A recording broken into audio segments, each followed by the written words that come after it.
തിരിച്ചിറങ്ങാന് വാതിൽ കണ്ടുപിടിക്കാതെ ഒരു മുറിയിലേക്ക് ഒറ്റവാതിലിലൂടെ കയറിപ്പോവരുത് എന്നുള്ളത് ഒരിക്കലും വായിച്ചതാണ്.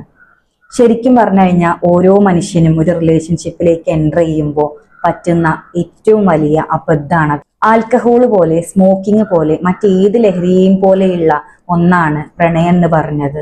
ചിലപ്പോഴൊക്കെ അതിനേക്കാളും വലിയ അഡിക്റ്റീവ് ആയിട്ടുള്ള ഒരു കാര്യമാണ് പ്രണയം. പ്രണയ നൈരാശ്യത്തിൽ നിന്നുണ്ടാവുന്ന ഡിപ്രഷൻ കാരണം സൈക്യാട്രിക് മെഡിസിന് പോലും യൂസ്ഫുൾ ആവാത്ത ഒരുപാട് മനുഷ്യരെ ഞാൻ കണ്ടിട്ടുണ്ട്, അതിന് സാക്ഷ്യം വഹിച്ചിട്ടുണ്ട്.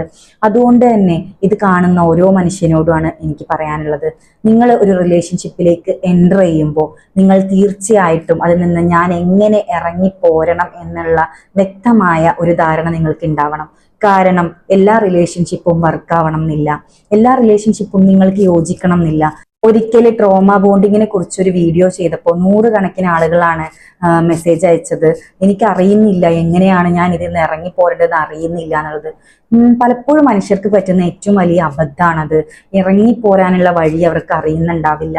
നമ്മൾ ഓരോ മനുഷ്യരും ചിലപ്പോൾ ഇതുപോലത്തെ സാഹചര്യങ്ങളിലൂടെ കടന്നു പോയിട്ടുണ്ടാവും. അതുകൊണ്ട് തന്നെ അതിൽ നിന്ന് ഇറങ്ങി പോരണം എന്ന് തോന്നുന്ന സമയത്ത് ഇനി ഞാൻ എന്ത് ചെയ്യും എന്നറിയാതെ അമ്പരന്ന് നിൽക്കുന്നതിനേക്കാൾ എത്രയോ നല്ലത് നമ്മൾ റിലേഷൻഷിപ്പിലേക്ക് എൻ്റർ ചെയ്യുമ്പോൾ തന്നെ നമ്മൾ ആ വഴി കണ്ടുപിടിക്കുക എന്നുള്ളതാണ്.